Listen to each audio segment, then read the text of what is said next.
You ask Tiger to calculate. This deals with linear inequalities with one unknown. The final result is x smaller than 25/4 smaller than 61/4. Let's solve it step by step. Simplify the expression. Simplify the arithmetic.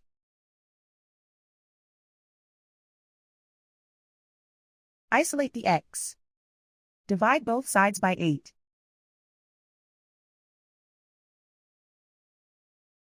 Simplify the fraction.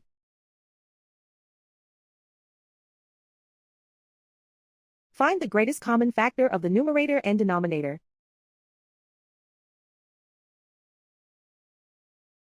Factor out and cancel the greatest common factor.